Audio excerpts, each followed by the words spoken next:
ಹೊಳೆನರಸೀಪುರ ಪಟ್ಟಣದ ಪುರಸಭಾ ಕಚೇರಿಯಲ್ಲಿ ಪುರಸಭಾ ಮುಖ್ಯಾಧಿಕಾರಿಗಳಾದ ಮಹೇಂದ್ರ ಅವರು ಡಾಕ್ಟರ್ ಬಿ.ಆರ್. ಅಂಬೇಡ್ಕರ್ ಅವರ ಸಂವಿಧಾನದಿಂದ ಮತದಾನದ ಹಕ್ಕು ದೊರೆತಿದ್ದು ಅದನ್ನು ಸರಿಯಾಗಿ ಬಳಸಿಕೊಳ್ಳಬೇಕು. ಪ್ರಜಾಪ್ರಭುತ್ವದಲ್ಲಿ ಮತ ಹಕ್ಕು ಒಂದು ಸಾಧನೆ ಎಂಬುದನ್ನು ಮರೆಯಬಾರದು. ಜೊತೆಗೆ ಮತದಾನ ಮಾಡುವುದು ಪವಿತ್ರ ಕಾರ್ಯವಾದ್ದರಿಂದ ಪ್ರತಿಯೊಬ್ಬ ಮತದಾರರು ಕಡ್ಡಾಯವಾಗಿ ಮತ ಚಲಾಯಿಸುವಂತೆ ಸಲಹೆ ನೀಡಿದ್ದಾರೆ. ಮತದಾನದಿಂದ ಯಾರೂ ದೂರ ಉಳಿಯದೆ ಇತರರಿಗೆ ಮತದಾನದಲ್ಲಿ ಭಾಗವಹಿಸುವಂತೆ ಪ್ರೇರೇಪಿಸಲು ಸರ್ಕಾರ ಕೈಗೊಂಡ ಕಾರ್ಯದಲ್ಲಿ ಪ್ರತಿಯೊಬ್ಬ ಪ್ರಜ್ಞಾವಂತ ಮತದಾರರು ಕೈ ಜೋಡಿಸುವ ಜೊತೆಗೆ ಕಡ್ಡಾಯವಾಗಿ ಮತದಾನದಲ್ಲಿ ಭಾಗವಹಿಸುವ ಮೂಲಕ ಹಬ್ಬದಂತೆ ಸಂಭ್ರಮಿಸಬೇಕು.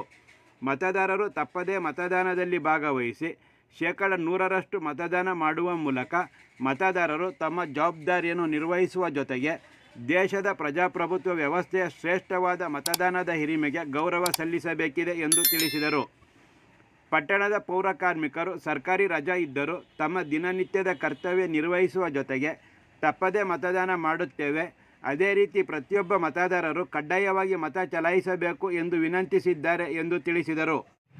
ಹೊಳೆನರಸೀಪುರ ಪಟ್ಟಣದ ಸಮಸ್ತ ನಾಗರಿಕರಿಗೆ ಈ ಮೂಲಕ ಪುರಸಭೆ ವತಿಯಿಂದ ವಿನಂತಿ ಮಾಡೋದೇನಂತಂದರೆ 2024 ಲೋಕಸಭಾ ಸಾರ್ವತ್ರಿಕ ಚುನಾವಣೆ ಪ್ರಕ್ರಿಯೆ ಚಾಲ್ತಿಯಲ್ಲಿದ್ದು ದಿನಾಂಕ 26 ಶುಕ್ರವಾರದಂದು ಮತದಾನ ನಡೆಯಲಿದ್ದು ಸದರಿ ಮತದಾನಕ್ಕೆ ಯಾರೂ ತಪ್ಪದೆ ಕಡ್ಡಾಯವಾಗಿ ಭಾಗವಹಿಸಬೇಕು.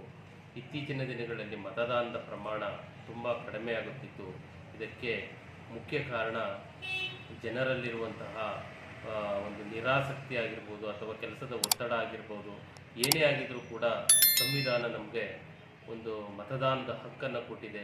ಈ ಮತದಾನದ ಹಕ್ಕನ್ನು ತರುವಂಥ ನಿಟ್ಟಿನಲ್ಲಿ ಹಲವಾರು ನಾಯಕರು ಅವರ ಶ್ರಮ ಪಟ್ಟಿದ್ದಾರೆ. ಆ ಶ್ರಮಕ್ಕೆ ನಾವು ಕೊಡುವಂಥ ಪ್ರತಿಫಲ ಏನು ಅಂತಂದರೆ ಕಡ್ಡಾಯವಾಗಿ ತಪ್ಪದೆ ಮತದಾನ ಮಾಡುವಂಥದ್ದು. ಈ ಮತದಾನ ಮಾಡುವಂಥ ನಿಟ್ಟಿನಲ್ಲಿ ಪ್ರತಿನಿತ್ಯ ಅಂದರೆ 24/7 ವರ್ಷದ 365 ದಿನಗಳಲ್ಲೂ ಕೂಡ ಸ್ವಚ್ಛತಾ ಕಾರ್ಯದಲ್ಲಿ ಭಾಗವಹಿಸುವಂಥ ನಮ್ಮ ಪೌರ ಕಾರ್ಮಿಕರು ಅವರು ಸ್ವಚ್ಛತಾ ಕಾರ್ಯದ ಜೊತೆಗೆ ತಪ್ಪದೆ 100% ಮತದಾನ ಮಾಡುವ ನಿಟ್ಟಿನಲ್ಲಿ ಅವರು ಯಶಸ್ವಿಯಾಗಿದ್ದಾರೆ.